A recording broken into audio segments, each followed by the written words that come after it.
Hi hello welcome back to my YouTube channel. ನಾನು ನಿಮ್ಮ ಪ್ರೀತಿಯ ಮಂಜುನಾಥ್ ವರ್ಷ. ಇವತ್ತು ಈವ್ನಿಂಗ್ಗೆ ಸ್ನ್ಯಾಕ್ಸ್ಗೆ ಅಂದ್ಬಿಟ್ಟು ಸ್ವಲ್ಪ ಈರುಳ್ಳಿ ಪಕೋಡ ಮಾಡೋಣ ಅಂತ ಮಾಡ್ತಾಯಿದ್ದೀನಿ.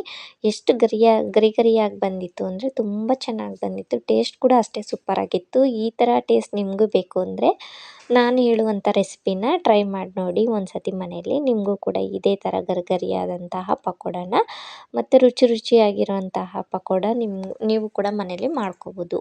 ಮೊದಲಿಗೆ ಒಂದು 4 ಮೀಡಿಯಮ್ ಸೈಜ್ ಈರುಳ್ಳಿನ ಈ ಥರ ಸಣ್ಣದಾಗಿ ಉದ್ದುದ್ದಕ್ಕೆ ಕಟ್ ಮಾಡಿಟ್ಕೋಬೇಕು. ಸ್ವಲ್ಪ ಎಣ್ಣೆ ಬೇಕಾಗುತ್ತೆ ಮತ್ತು ಸ್ವಲ್ಪ 2 ಟೇಬಲ್ ಸ್ಪೂನ್ ಆಗೋಷ್ಟು ಧನಿಯಾನ ತೊಗೊಂಡಿದ್ದೀನಿ. ಧನಿಯಾ ಬೇಕಿದ್ರೆ ನೀವು ಹಾಗೆ ಕೈಯಲ್ಲಿ ಪುಡಿ ಮಾಡಿ ಹಾಕ್ಬೋದು. ನಾನು ಕೈಯಲ್ಲಿ ಬೇಡ ಅಂದ್ಬಿಟ್ಟು ಈ ಕುಟಾಣಿಲಿ ಕುಟ್ಬಿಟ್ಟು ಹಾಕೋಣ ಅಂದ್ಬಿಟ್ಟು ನೋಡಿ ಚಿಕ್ಕದಾಗಿರೋ ಕುಟಾಣಿ ತೊಗೊಂಡು ಅದನ್ನು ಒಂದು 2 ಭಾಗ ಆಗೋ ಥರ ನೀಟಾಗಿ ಜಜ್ಜಿಬಿಟ್ಟು ಹಾಕ್ತಾಯಿದ್ದೀನಿ.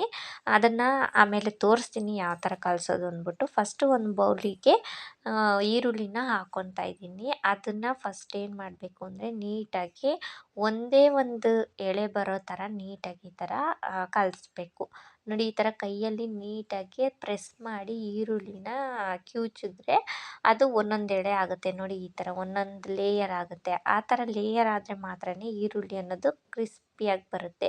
ಸ್ವಲ್ಪ ಒಂದೇ ಒಂದು ಸ್ಪೂನ್ ಆಗೋಷ್ಟು ಚಿರೋಟಿ ರವೆನ ತೊಗೊಂಡಿದ್ದೀನಿ. ಯಾಕಪ್ಪ ಚಿರೋಟಿ ರವೆ ತೊಗೊಂಡಿದ್ದೀನಿ ಅಂದರೆ ಕ್ರಿಸ್ಪಿಯಾಗಿ ಬರುತ್ತೆ, ಅದಕ್ಕೋಸ್ಕರ ನಾನು ಚಿರೋಟಿ ರವೆ ತೊಗೊಂಡಿದ್ದೀನಿ. ಆಮೇಲೆ ಸ್ವಲ್ಪ 2 ಟೇಬಲ್ ಸ್ಪೂನ್ ಆಗೋಷ್ಟು ಖಾರದ ಪುಡಿ ಹಾಕ್ಕೊಂಡಿದ್ದೀನಿ. ಇದು ಮನೇಲೇ ಮಾಡಿರೋಂತಹ ಖಾರದ ಪುಡಿ ರೆಸಿಪಿನೂ ಬೇಕಿದ್ರೆ ಹಾಕಿದ್ದೀನಿ, ನೀವು ಬೇಕಿದ್ರೆ ಚೆಕ್ ಮಾಡ್ಬೋದು. ಆಮೇಲೆ 1 ಸ್ಪೂನ್ ಜೀರಿಗೆ, ಆಮೇಲೆ ಕುಟ್ಟಿಟ್ಕೊಂಡಿರುವಂತಹ ಇದು ಧನಿಯಾ ಇದೆಯಲ್ಲ ಅದನ್ನು ಹಾಕ್ಕೊಂಡಿದ್ದೀನಿ. ಆಮೇಲೆ ನಮ್ಮ ಗಿಡದಲ್ಲಿ ಒಂದು ಸ್ವಲ್ಪ ಕರ್ಬೇವಿನ ಸೊಪ್ಪಿತ್ತಲ್ಲ, ಹಸ್ರಾಗಿತ್ತಲ್ಲ ಅದನ್ನು ಹಾಗೆ ಹಾಕ್ಕೊಂಡಿದ್ದೀನಿ ನಾನು. ನೀವು ಬೇಕಿದ್ರೆ ಸಣ್ಣದಾಗಿ ಹಚ್ಚಿ ಕೂಡ ಹಾಕ್ಕೊಬೋದು, ಫ್ಲೇವರ್ ಜಾಸ್ತಿ ಬೇಕು ಅಂದರೆ. ನಾನು ಇಲ್ಲಿ ಹಾಗೆ ಹಾಕ್ಕೊಂಡಿದ್ದೀನಿ. ಆಮೇಲೆ ಒಂದು ಅರ್ಧ ಬೌಲ್ ಆಗೋಷ್ಟು ಅಕ್ಕಿ ಹಿಟ್ಟನ್ನು ತೊಗೊಂಡಿದ್ದೀನಿ. ಅಕ್ಕಿ ಹಿಟ್ಟು ಕೂಡ ನಮಗೆ ಪಕೋಡಾನ ಸಾಫ್ಟಾಗಿ ಅಂದರೆ ಕ್ರಿಸ್ಪಿಯಾಗಿ ಬರೋದಕ್ಕೆ ಹೆಲ್ಪ್ ಮಾಡುತ್ತೆ. ಅದಕ್ಕೋಸ್ಕರ ಅದನ್ನು ಕೂಡ ಹಾಕ್ಕೊಂಡು ಚೆನ್ನಾಗಿ ಈ ಥರ ಮಿಕ್ಸ್ ಮಾಡ್ಕೊಂಡಿದ್ದೀನಿ. ಆಮೇಲೆ ಸ್ವಲ್ಪ ಇದನ್ನು ಕಡಲೆ ಹಿಟ್ಟನ್ನು ತೊಗೊಂಡಿದ್ದೀನಿ. ಕಡಲೆ ಹಿಟ್ಟನ್ನ 1 ಸ್ಪೂನ್ ಅಂದರೆ ಸ್ವಲ್ಪನೇ ಹಾಕ್ಕೊಂಡಿದ್ದೀನಿ. 1 ಬೌಲ್ ಆಗೋಷ್ಟು ಕಡಲೆ ಹಿಟ್ಟನ್ನು ತೊಗೊಂಡಿದ್ದೀನಿ.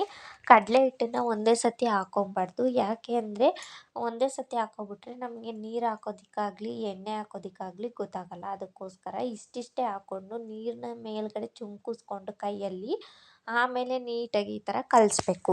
ಯಾಕಪ್ಪ ಆ ಥರ ಮಾಡಿದ್ರೆ ಒಂದೇ ಸತಿ ಆ ಥರ ಮಾಡಿದ್ರೆ ಏನಾಗುತ್ತೆ ಅಂದರೆ ಮಧ್ಯದಲ್ಲಿ ಗಂಟಾಗ್ಬಿಡುತ್ತೆ ಮತ್ತು ಹಿಟ್ಟು ಹಂಗೆ ಉಳ್ಕೊಂಬಿಡುತ್ತೆ. ಅದಕ್ಕೋಸ್ಕರ ನಾನು ಸ್ವಲ್ಪನೇ ಹಾಕ್ಕೊಂಡು ನೋಡಿ ಈ ಥರ ಇಷ್ಟಿಷ್ಟೇ ಹಾಕ್ಕೊಂಡು ಹಿಟ್ಟನ್ನು ನೀಟಾಗಿ ಕಲಿಸ್ತಾ ಇದ್ದೀನಿ. ಆಮೇಲೆ ಸ್ವಲ್ಪ ಒಂದು ಬಾಣಲಿಲಿ ಎಣ್ಣೆನ ಬಿಸಿ ಮಾಡೋದಕ್ಕೆ ಇಟ್ಟಿದ್ನಲ್ಲ, ಆ ಎಣ್ಣೆ ಬಿಸಿ ಆಗೋದಕ್ಕೆ ಬಿಡಬೇಕು. ಅದನ್ನು ಒಂದು ಸೌಟನ್ನು ತಗೊಂಡು ಇದಕ್ಕೆ ನಾವು ಕಲಿಸಿರ್ತೀವಲ್ಲ ಅದಕ್ಕೆ ಹಾಕ್ಕೋಬೇಕು.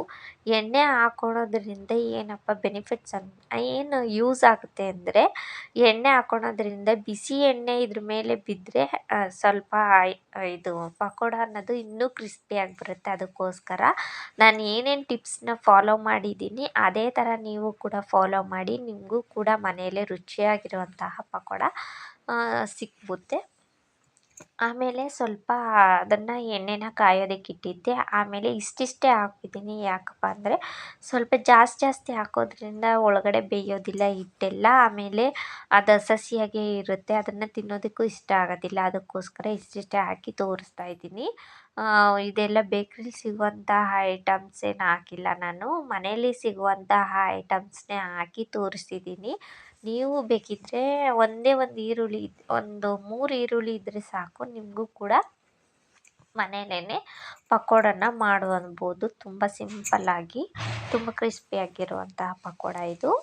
ನೋಡಿ ಇಷ್ಟೆಲ್ಲ ಆಯಿತು. ಆಮೇಲೆ ಸ್ವಲ್ಪ ಎಣ್ಣೆಯಲ್ಲಿ ಚೆನ್ನಾಗಿ ಕುದ್ದಾದ್ಮೇಲೆ ಅದು ಬಬಲ್ಸ್ ಎಲ್ಲ ಬರೋದು ಸ್ಟಾಪ್ ಆಗುತ್ತಲ್ಲ, ಆವಾಗ ಗೊತ್ತಾಗುತ್ತೆ ನಮಗೆ ಬೆಂದಿದೆ ಅಂತ. ಆವಾಗ ನಾವು ಇದನ್ನು ಎತ್ಬಿಟ್ಟು ನೀಟಾಗಿ ಎಣ್ಣೆನೆಲ್ಲ ಸೋರಿಸ್ಬಿಟ್ಟು ಒಂದು ಪಾತ್ರೆಗೆ ಹಾಕ್ಬೋದು. ಮತ್ತು ಇನ್ನೊಂದು ಸತಿ ಹಾಕಿ ತೋರಿಸ್ತೀನಿ ಯಾವ ಥರ ಹಾಕೋದು ಅಂತ, ಮತ್ತು ಯಾವ ಥರ ಬೇಯಿಸೋದು ಅಂತಲೂ ತೋರಿಸ್ತೀನಿ. ಅಂದರೆ ಜಾಸ್ತಿ ಬೇಯಿಸೋಂಗಿಲ್ಲ, ಸೀದೋಗ್ಬಿಡುತ್ತೆ. ಅದಕ್ಕೋಸ್ಕರ ಸ್ವಲ್ಪ ಮಾತ್ರನೇ ಬೇಯಿಸಿದ್ರೆ ಸಾಕು. ಗ್ಯಾಸ್ನ ಹೈ ಫ್ಲೇಮಲ್ಲಿ ಇಟ್ಕೊಬೋದು, ಬೇಕಿದ್ರೆ ಲೋ ಫ್ಲೇಮಲ್ಲೂ ಇಟ್ಕೊಬೋದು. ನೀವು ಯಾವ ಥರ ಬೇಕಾದರೂ ಇಟ್ಕೊಬೋದು. ಯಾಕೆಂದರೆ ಇದು ಬೇಗ ಬೇಯೋದ್ರಿಂದ ನೀವು ಯಾವ ಥರ ಬೇಕಿದ್ದರೂ ಇಟ್ಕೊಬೋದು. ನೋಡಿ, ಈ ರೆಸಿಪಿ ನಿಮಗೆ ಇಷ್ಟ ಆಗಿದ್ದರೆ ಪ್ಲೀಸ್ ನನ್ನ ಚಾನಲ್ನ ಸಬ್ಸ್ಕ್ರೈಬ್ ಆಗಿ, ಹಾಗೆ ಪಕ್ಕದಲ್ಲೇ ಕಾಣುವಂತಹ ಬೆಲ್ಲೈಕನ್ನ ಕ್ಲಿಕ್ ಮಾಡಿ. ನಾನು ಹಾಕುವಂತಹ ವಿಡಿಯೋಸ್ ನಿಮಗೆ ಫಸ್ಟೇ ಬರುತ್ತೆ. ಅದಕ್ಕೋಸ್ಕರ ಮತ್ತು ಏನಾದರೂ ಯಾವ್ದಾದ್ರು ರೆಸಿಪಿ ಬೇಕು ಅಂದರೆ ನೀವು ಕಮೆಂಟ್ ಸೆಕ್ಷನಲ್ಲಿ ತಿಳಿಸಿದ್ರೆ ನಾನು ಆ ಥರ ರೆಸಿಪಿನ ಹಾಕೋದಕ್ಕೆ ಟ್ರೈ ಮಾಡ್ತೀನಿ. ಆಮೇಲೆ ಅದೇ ಎಣ್ಣೆನ ಕಾಯ್ತಾ ಇರುತ್ತಲ್ಲ, ಅದೇ ಎಣ್ಣೆಯಲ್ಲಿ ಸ್ವಲ್ಪ ಕರಿಬೇವಿನ ಸೊಪ್ಪಿದ್ದರೆ ಅದನ್ನು ಈ ಥರ ಎಣ್ಣೆಯಲ್ಲಿ ಫ್ರೈ ಮಾಡಿ ಮೇಲೆ ಹಾಕ್ಕೊಂಡು ತಿನ್ನೋದಕ್ಕೆ ಇನ್ನೂ ಸೂಪರಾಗಿರುತ್ತೆ. ಅದಕ್ಕೋಸ್ಕರ ಈ ಥರ ಡಿಪ್ ಮಾಡಿ ನಾನು ತೋರಿಸ್ತಾ ಇದ್ದೀನಿ. ನೋಡಿ, ಇವಾಗ ರೆಡಿ ಆಯಿತು. ನೋಡಿ ಎಷ್ಟು ಚೆನ್ನಾಗಿ ಕಾಣಿಸ್ತಾ ಇದೆ.